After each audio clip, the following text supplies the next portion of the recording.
I spent 17 years building something I thought was unbreakable. My name's Adam Collins, 51 years old, and until everything fell apart, I was the senior operations manager for a mid-sized logistics company in Denver. I'd been with Orion Freight since the early days, when our office was a rented room above a mechanic's shop and our fleet was 3 battered trucks held together by duct tape and hope. Back then, I did everything. Dispatched routes, negotiated last-minute deliveries, tracked shipments manually, and even swept the floors when no one else would. I helped turn that chaos into a multi-million-dollar operation with national contracts and a real reputation. No late nights were too long, no crisis too big. I worked through power outages, supply chain collapses, and holiday gridlocks, always being the guy who had the answers when everyone else was panicking. I'd sacrificed weekends, missed anniversaries, and put my own dreams on hold because I believed in what we were building. I believed in loyalty, not the blind kind, but the kind that roots itself in shared struggle, in showing up day after day, even when no one is clapping for you. That belief shattered one gray Tuesday morning when I opened my email and found a one-line message from the new CEO, Evan Ross. Effective immediately, your employment with Orion Freight is terminated. No explanation, no meeting. 17 years reduced to one cold sentence. I stared at the screen for a long time. I didn't feel anger, not yet, just a hollow, sinking kind of disbelief. I logged out without replying, packed up the few personal items in my office, my dad's old compass, a photo of my wife and kids from a summer road trip, a plaque commemorating my 15th anniversary at Orion, and walked out without a word. I knew better than to make a scene. Scenes are emotional. Revenge, if it was going to happen, would require something far colder. I remember that morning vividly. The air in the office felt off. It had for weeks, honestly.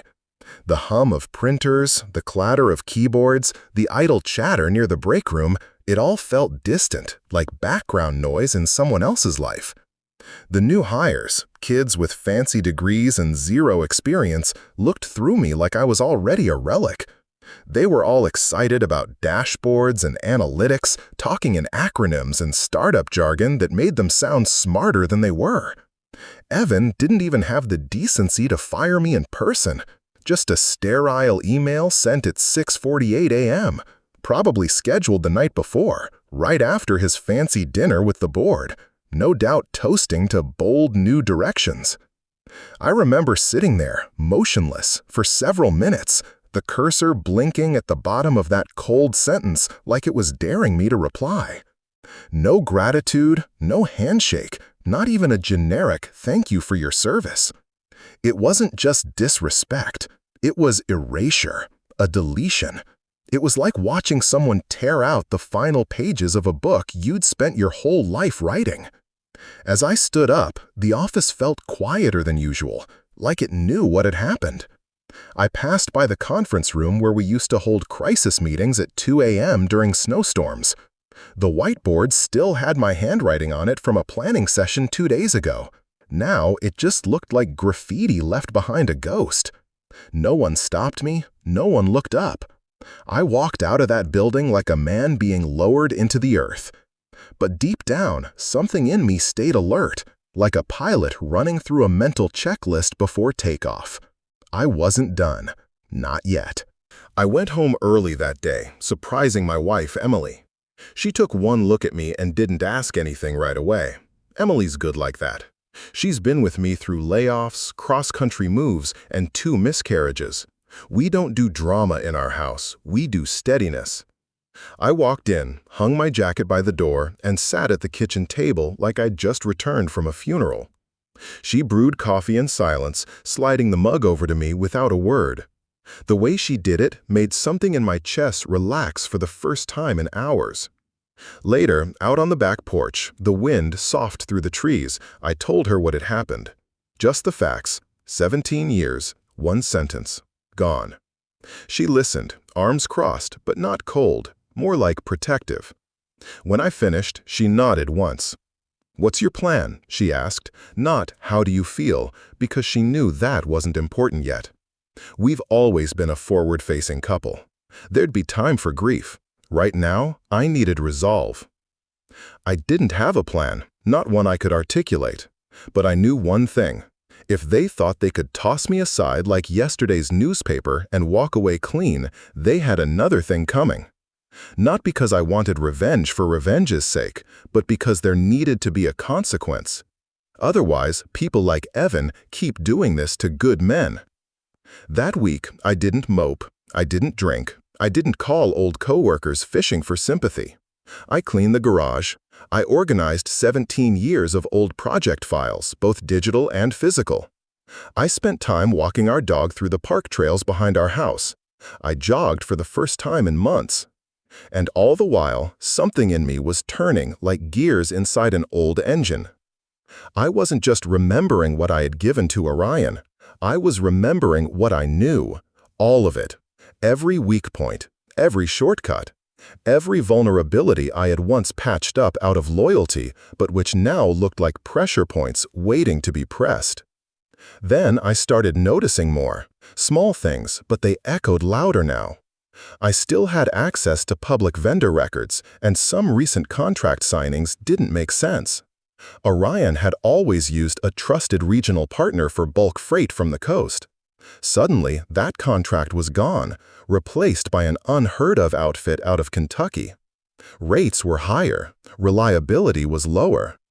I reached out to an old friend, Lamar, who worked in supply chain risk analysis. He owed me a favor from years back when I'd fixed a database issue for him in the middle of the night. I asked him to poke around, quietly. He said he would. That night, I couldn't sleep.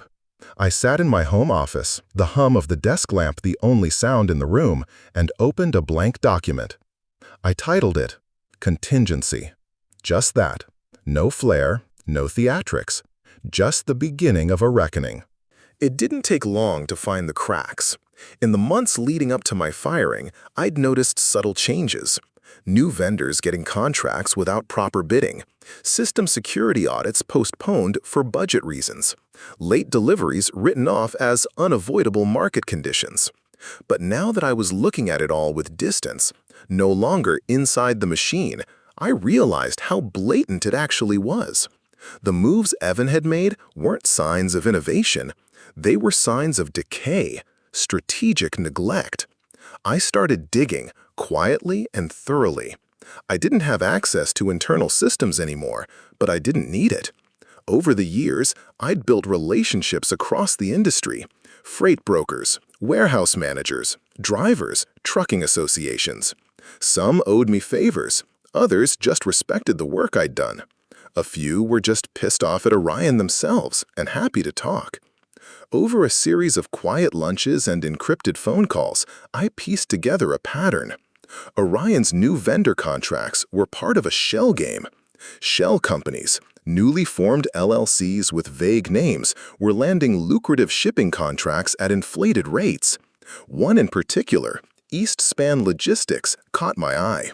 It had no history before last year, no real assets, and no staff listed publicly. Yet, it was billing Orion nearly double what the previous vendor had. I pulled public data on Eastspan's business license. The registered agent? A law office in Wilmington, Delaware. Classic move. One step further, and I found that the contact email was linked to a holding company that, after a little corporate digging, traced back to a trust managed by Evan's college roommate. That's when I knew. This wasn't incompetence. It was theft. Evan and his cronies were cutting corners to make short-term numbers look good for the board. They were setting the company up for a fall, cashing in on performance bonuses and planning to jump ship before the wreckage became visible. Worse, they were doing it with plausible deniability, buried in layers of paper trails, proxies, and fake accountability. It was sloppy in a sophisticated way, if that makes sense. Just smart enough to fool surface-level audits, just dumb enough to crumble under real scrutiny. I could have gone straight to the authorities then, but that would have been messy, public, traceable, and honestly, too easy. No, I had a better idea, one that would hurt them far worse and leave me standing clean when the dust settled. This wasn't about revenge anymore. This was about ensuring they never got to do it again to someone else. I wasn't going to shout or threaten. I was going to outmaneuver them using their own arrogance. I wanted to bring the whole house of cards down from the inside and make sure when it collapsed, everyone would know exactly who built it and who quietly made sure it fell. First, I needed leverage, not speculation, not hunches, evidence. Quietly, methodically, I pulled together every document I could find: public records, vendor lists, transaction histories. I went back through archived emails I'd saved over the years, ones people had long forgotten about, things I'd never deleted out of habit more than foresight. Some had attachments, PDFs of vendor agreements, internal memos, org charts with handwritten notes. I built a timeline, cross-referencing those emails with recent financial data scraped from public filings. I spent entire afternoons in my home office, with spreadsheets open on one screen, corporate databases on another, and a legal pad filling up line by line. It was tedious work, the kind most people overlook because it isn't flashy. But I've always believed that power lives in the details. And now I was beginning to feel it again, that old sense of control. Only this time it wasn't about keeping a company afloat, it was about watching one sink. Meanwhile, I started feeding select pieces of information anonymously to a few key people. I picked my targets carefully. A couple of competitors who'd love to pounce on Orion's weaknesses. A mid-level investigator at the Department of Transportation I'd worked with during a compliance overhaul back in 2016, and a reporter at a niche logistics journal who was always hungry for a scoop, one of those quiet professionals who lives in footnotes and makes a living finding rot in clean-looking places. No direct accusations, just breadcrumbs, enough to stir curiosity, enough to ensure that when things started to break, there would be a crowd watching. I wanted the pressure to come from all sides, not from me, but from the very industry Evan had tried to outsmart. Timing was critical. I didn't want to strike too soon and give Evan time to cover his tracks. I wanted him confident, smug, thinking he'd won. The bigger they feel, the harder they fall. So I let things simmer. Each week, I added a few more drops of truth into the pot. Vendor inconsistencies here, licensing anomalies there, procurement irregularities buried in quarterly reports. And while the stew boiled, I stayed quiet.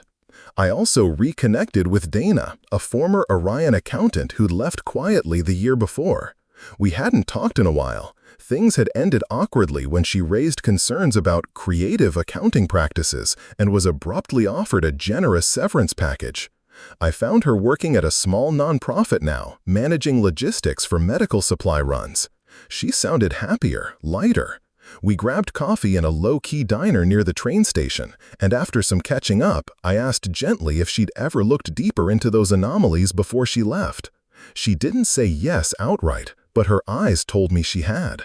She hinted she'd seen something fishy, transfers that didn't match invoice patterns, budgets that shifted mysteriously right before board meetings. I didn't press too hard, just planted a seed.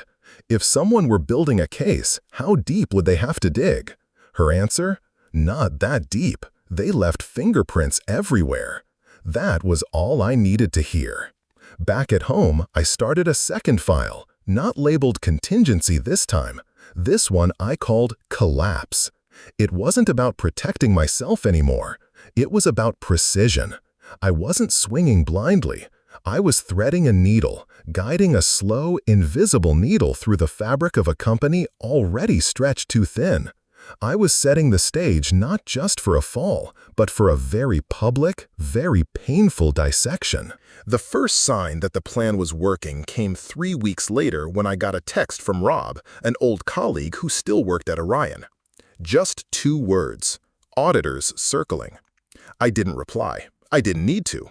My breadcrumbs were starting to bear fruit. Within days, I started hearing murmurs from all directions.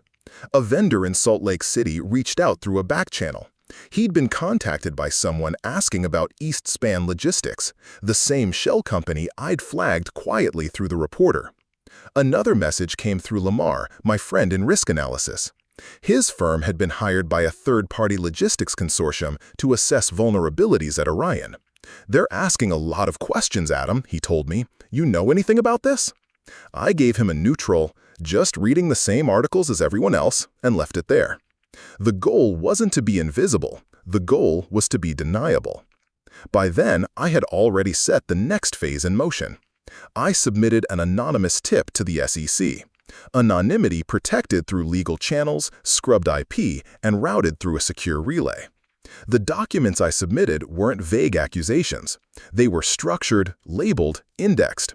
Financial anomalies, contract evidence, vendor registrations, time-stamped inconsistencies. I didn't claim wrongdoing. I simply asked, do these numbers match the reporting requirements under federal procurement compliance? The language of lawyers. The language that forces action without ever raising your voice. Meanwhile, the journalist I'd nudged into motion dropped a piece titled "Logistics Giant Raisin Eyebrows with Dubious Vendor Reshuffling." It was written in a cautious tone, all allegedly and reportedly, but the message was clear to anyone who knew how to read between the lines. Orion was doing something shady. Stock prices don't wait for confirmation. They respond to fear, and fear had just entered the bloodstream. Orion's investors, already nervous after a lukewarm quarterly report, started asking questions. They wanted calls, explanations. Evan did what arrogant men do when threatened. He cracked down. He issued sweeping memos about internal discipline, blamed legacy inefficiencies for recent setbacks, and fired 2 mid-level managers he claimed had mishandled procurement approvals. He spun it like a cleanup effort. The problem was, one of those managers was a respected 10-year veteran, the kind of person people trusted. And when he was escorted out by security in front of the whole office, people didn't see justice, they saw panic. I also made sure that a certain influential trucking podcast got wind of the journalist's article. The host, known for roasting corporate blunders with brutal humor, dedicated a full segment to Orion's mystery vendors and CEO with a gold parachute and paper wings. It spread fast. Drivers talked, freight coordinators whispered, clients hesitated. Uncertainty isn't just a financial risk, it's a contagious disease in logistics. And Orion had just started coughing. Each day I checked my files, updated timelines, and tracked chatter online and offline. I wasn't driving the storm, I was guiding it, feeding it. I was the unseen hand adjusting the sails, knowing exactly when to catch the next gust of wind. The beauty of it all? I never raised my voice, never stepped into the spotlight. Just one quiet man with 17 years of institutional memory and a lifetime's worth of patience. The unraveling happened faster than even I expected. Within a month of my initial tip, the SEC launched a preliminary investigation, not public yet, but enough to trigger internal panic. That alone might have been survivable for Orion, if not for what came next. The Department of Transportation, likely tipped by the same anonymous whispers I'd seeded, initiated a full-scale compliance audit. And then, almost on cue, 2 of Orion's biggest clients suspended their contracts pending internal quality review. That phrase, harmless as it sounded, was a death sentence in our industry. It meant revenue bleed, it meant cascading delays, it meant trucks sitting idle, warehouses stacking up inventory, and everyone downstream waiting on a decision that would never come. Meanwhile, the vultures were circling. Competitors, tipped off by the same strategically leaked details, began undercutting Orion's rates on critical routes. Routes I had personally designed over a decade ago for maximum efficiency. I had built the very veins of that company, and now I was watching those veins collapse one clogged artery at a time. Clients who'd once refused to consider other carriers started jumping ship. Drivers quit mid-shift. Fuel suppliers began requesting prepayment. When trust is your currency and that trust evaporates, you start paying a premium for things that used to be automatic. Inside the company, things were imploding. The younger employees Evan had brought in, his supposed vanguard of innovation, were completely out of their depth. They were good with buzzwords but had no idea how to triage real operational collapse. The older employees, the ones who still knew where the levers were, had either been pushed out or were quietly withdrawing. One dispatcher I trained back in 2010 sent me an email. "They've got no idea what they're doing. I'm out." She attached her resignation letter like it was a badge of honor. Rob, my old colleague, kept me posted. He texted one night, "Man, it's a shit show. Evan's losing it. People are getting hauled into HR every hour. They offered me severance just to keep my mouth shut." I texted back, "Take it, you'll land on your feet." A few days later, he did. Another friend in routing called me from a burner phone, no joke, to say they were being instructed to falsify delivery logs to make numbers look better for the board. He recorded the call, just in case, sent it to a lawyer the next day. And through it all, I stayed out of sight. I watched the spiral from afar, sipping coffee on my porch in the early mornings, the air cool and quiet. I didn't feel joy exactly. It wasn't about that. But there was a deep humming satisfaction in knowing that every arrogant decision, every corner they'd cut, every person they'd discarded, it had all led them here. And I hadn't needed to shout or swing. I'd just pointed a finger at the cracks and let gravity do the rest. The best kind of revenge isn't about violence or spectacle. It's about exposure, about letting the truth breathe. The loudest justice doesn't come from fire. It comes from rot finally reaching the surface so everyone else can smell it. The final blow came 6 months after that email, the one-line execution Evan had sent with such confidence. Orion Freight filed for bankruptcy protection on a rainy Monday morning, citing unforeseen market pressures and regulatory challenges. The press release was polished, but the truth leaked within hours. The SEC inquiry had escalated. The DOT audit had uncovered not only compliance issues, but direct violations in routing reports, fraudulent safety certifications, and manipulated vendor documentation. And it all pointed back to one place: Evan's office. Evan resigned, of course, to pursue new opportunities, as the PR team phrased it. In reality, he'd been cornered by the board, who were desperately trying to save face. But it was too late. Shareholders were already mobilizing. A class action lawsuit was filed within 2 weeks, naming Evan, the CFO, and 2 procurement officers as defendants. Vendors came next, demanding restitution for breached contracts and unpaid invoices. The ripple effect spread fast. Warehouse partners, software providers, subcontractors. Everyone wanted blood, and for once, they weren't looking at the low-level employees. They were staring straight at the penthouse. Meanwhile, news outlets finally caught wind of the real story. The journalist I'd nudged in the beginning dropped a follow-up article titled "Inside Orion Freight: How Greed and Hubris Sank a Logistics Giant." This time, he didn't pull punches. He had interviews, documents, timelines, anonymous sources from inside the building. And while he never named me, never even hinted, he quoted one line that I'd fed him early on. They thought cutting corners would make them faster. Turns out, it made them fragile. That line went viral within our little industry. I saw it on forums, newsletters, even printed on the back of a t-shirt at a regional logistics expo. As for Evan, last I heard, he was living in a rented apartment in Scottsdale, burning through savings and retaining attorneys left and right. Civil charges were piling up. His once sterling reputation had turned radioactive. No company wanted to touch him. The board members who had backed him went silent. His LinkedIn account vanished one day without a word. It was like he had ceased to exist. And me? I stayed silent throughout. No gloating, no anonymous posts, no "I told you so." I didn't even smile when I read the news. Not because I wasn't satisfied, but because satisfaction doesn't always show up in grins. Sometimes it comes in stillness, in knowing you saw what no one else saw and had the discipline to act on it. Silence is powerful. It leaves people wondering.